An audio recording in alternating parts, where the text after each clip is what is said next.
ჩვენი ერთ-ერთი მთავარი პრობლემა არის ჰომოფობიური დამოკიდებულებები, ჰომოფობია, როგორც სტრუქტურული და სისტემური პრობლემა საზოგადოებაში. აი ამ მტკიცებისას შემთხვევით არ შემოგვეპაროს და არ გადავვარდეთ მეორე მხრივ ლაპარაკში ჰომოფობებზე, როგორც საზოგადოების კონკრეტულ ჯგუფებზე ლაპარაკით. ეს ორი სულ სხვადასხვა ლაპარაკია და ეს ორი სულ სხვადასხვა პოლიტიკური და თეორიული შედეგების მქონე იქნება. ერთი შედეგი არის ის, რომ რეალურად ჩვენ საკუთარი პროექტ შეიძლება დაუპირისპირდეთ იმით, რომ წვლილი შევიტანოთ და დამატებითი ინვესტირება გავაკეთოთ იმ იდენტობის კატეგორიის კონსოლიდირებაში, რომელიც ჩვენს წამოწყობაზე, ჩვენს იდეალებს საბოლოო ჯამში დაუპირისპირდება, როგორც გარკვეული იდენტობის პოლიტიკის ახალი ფორმა. ამ ბოლო დროს იდენტობის პოლიტიკის კრიტიკას ხვდებით ძალიან ხშირად, როგორც მემარცხენე, ისე მემარჯვენე ჯგუფებში. იდენტობის პოლიტიკაში მოიაზრებენ ნებისმიერ ბრძოლას სხვადასხვა განსხვავების ნიშნით შევიწროებული და ჩაგრული ადამიანების უფლებებისთვის, იქნება ეს რასა, სქესი, სექსუალობა, რელიგია თუ სხვა. ისტორიულად თუ გადავხედავთ, ეს ტენდენცია იდენტობის პოლიტიკის კრიტიკისა თვითონ მემარცხენეობის და ემანსიპატორული მოძრაობების წიაღში წარმოიშვა და ეფუძნება იმ წარმოდგენას, რომ სადღაც მე-20 საუკუნის მეორე ნახევარში იმას, რასაც უწოდებენ ხოლმე ზოგჯერ კულტურულ მემარცხენეობას, ანუ ემანსიპატორულ მოძრაობებს, თითქოს ჩაანაცვლა და შეავიწროვა ის, რასაც ზოგჯერ სოციალურ მემარცხენეობას უწოდებენ, ანუ მოძრაობას, რომელიც მიმართულია სოციალურ-ეკონომიკური, ანუ კლასობრივი უსამართლობის აღმოფხვრაზე. მნიშვნელოვანია ჩემი აზრით კონცეპტუალური დაპირისპირებაც, რომელსაც აქ გამოკვეთენ ხოლმე და ხშირად ხაზს უსვამენ იდენტობის პოლიტიკის გასაკრიტიკებლად. დაპირისპირებას იმ აზრით, რომ იდენტობის პოლიტიკა იმით, რომ ის კონკრეტული ჯგუფების იდენტობაზე და მათ ჩაგვრაზე აკეთებს განსაკუთრებულ აქცენტს, რაც კონსოლიდირებას და სოლიდარობის ჩამოყალიბებას ფართო სოციალური ეკონომიკური უსამართლობის წინააღმდეგ. აქვე კიდევ ერთი კრიტიკა, რომელიც იდენტობის პოლიტიკის მიმართ ისმის ხოლმე, არის ის, რომ იდენტობის პოლიტიკის წარმომადგენლები მათი ინტერესის კონკრეტული ჯგუფისათვის მოითხოვენ იმავე პრივილეგიების ხელმისაწვდომობას, რომელი პრივილეგიებიც ხელმისაწვდომია სხვა დომინანტური ჯგუფებისათვის და ამით უგულებელყოფენ თვითონ მათი ინტერესის ჯგუფებში არსებული იერარქიებს ერთი მხრივ და მეორე მხრივ თავისებურ ლეგიტიმაციას უკეთებენ და ამყარებენ კიდევაც სხვა არსებულ გლობალურ იერარქიებს, განსაკუთრებით სწორედ სოციალურ-ეკონომიკურ იერარქიას და უთანასწორობას. ჩემი აზრით ძალიან არასწორია იდენტობის პოლიტიკა ვუწოდოთ ყველა იმ პოლიტიკურ პროექტს, რომელიც მიზნად ისახავს ნათელყოს და გამოკვეთოს და შემდეგ შეებრძოლოს ჩაგვრას და უთანასწორობას კონკრეტული მარკერების, სოციალური განმასხვავებელი ნიშნების მიხედვით. აქ ჩემთვის მთავარი სწორედ ეს არის, რომ საწყისი ფაქტი არის არა იდენტობებად კონსოლიდირება ამ ჯგუფებისა, არამედ საწყისი ფაქტი არის სწორედ ის, რომ იერარქიების სისტემაში ღირებულებათა იერარქია იქნება, ეს ძალაუფლების იერარქია იქნება თუ სოციალურ-ეკონომიკური იერარქია იქნება, სწორედ ამ ნიშნის მიხედვით გამოყოფილი ადამიანები არიან ჩაგვრისა და შევიწროების საგანი. კონკრეტულად იდენტობის პოლიტიკა საკმაოდ დიდი ხანია უკვე ჟღერდება თვითონ იმ ემანსიპატორულ მოძრაობებში, რომლებიც მიმართულნი არიან LGBT ჯგუფის, ქალების, რასიალიზებული ადამიანების უფლებებზე და ამ კრიტიკასაც თავისი საინტერესო ნიუანსები აქვს, რომელიც არ შეიძლება უგულებელყოთ. როდესაც ჰომოფობიაზე ვლაპარაკობთ, ხოლმე პირველი რაც გვახსენდება, ის თვითიდენტიფიცირებული ჯგუფები, რომლებიც ექსპლიციტურად აშკარად უპირისპირდებიან LGBT ადამიანების უფლებების გაფართოებას, მათი ჩაგვრის შემცირებასთან აღმოფხვრას. მემარჯვენე პოპულისტური ჯგუფები არის ამათ ყველაზე პარადიგმული წარმომადგენელი.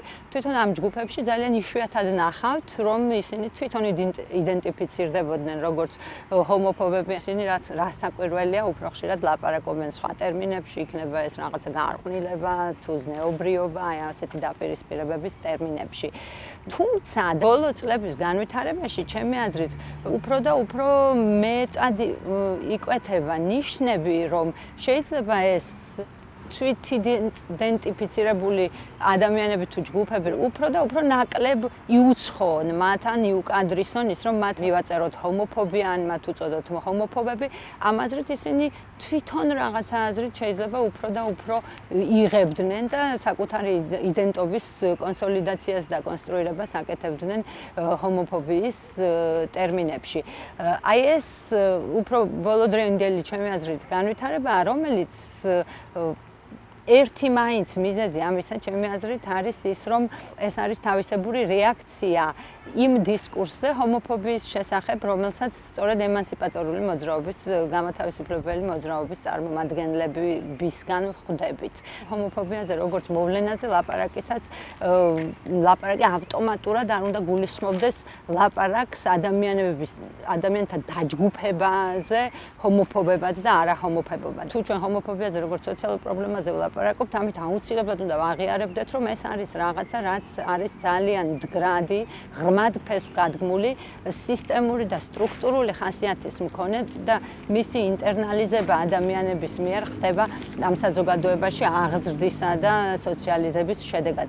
კრიტიკა აუცილებელია იმისათვის, რომ ადამიანებმა საკუთარ თავშიც და სხვებშიც და ზოგადად დამკვიდრებულ პრაქტიკებში შევძლოთ ამოვიცნოთ ის ძალიან ღრმად ფესვგადგმული და ჩაკირული რწმენები თუ წინასწარი დამოკიდებულებები, რომელთა მეშვეობითა და რომელთა მედიუმშიც ჰომოფობია მუშაობს. თუ ჩვენ ჰომოფობიას შევხედავთ როგორც სისტემურ და სტრუქტურულ პრობლემას, რომელიც ფესვგადგმულია ჩვენს ენაში, აზროვნების წესებში, ჩვენ ვიყენებთ იმ ენას, რა ენასაც ვიყენებთ. ჩვენი ქართული ენა იქნება თუ რომელიმე უცხოური ენა, ლიტერატურული ნაწარმოებები, კინო, თუნდაც მეცნიერების ენა, თვითონ ჩვენ არ ვქმნით ამ ენას. ეს ენა არის რაღაცა, რაც სოციალურად შექმნილია და სოციალურ მიმოქცევაში და შესაბამისად თუ საზოგადოებაში ჰომოფობია არსებობს როგორც სტრუქტურული და სისტემური პრობლემა, ეს ენაშიც არის ფესვგადგმული, ასე რომ ეს ჩვენი არჩევანი არ არის. ეს რა თქმა უნდა არ ნიშნავს იმას, რომ ჩვენ კრიტიკულები არ შეიძლება ვიყოთ და ფრთხილები არ შეიძლება ვიყოთ, მაგრამ მეორე მხრივ ეს ნიშნავს იმას, რომ ჰომოფობია არ არის კრიტერიუმი, რომლის მიხედვითაც საზოგადოებაში ადამიანთა ჯგუფები შეიძლება მკაფიოდ განვასხვაოთ ერთმანეთისგან და დავაპირისპიროთ ერთმანეთს. ჰომოფობიაზე როგორც პრობლემაზე ლაპარაკი სულ სხვა არის და მეორე მხრივ ამის გამოსახატავად ლაპარაკი საზოგადოების ჯგუფებზე, როგორც ჰომოფობებზე, ჩემი აზრით ძალიან სხვა არის და არც თეორიულად და არც პოლიტიკურად არ არის ეფექტური და არის პრინციპში თვითგამანადგურებელი ყველა იმ დისკურსისთვის, რომელსაც წარმოუდგენია, რომ მიმართულია ემანსიპაციურ და თანასწორობის იდეალებზე.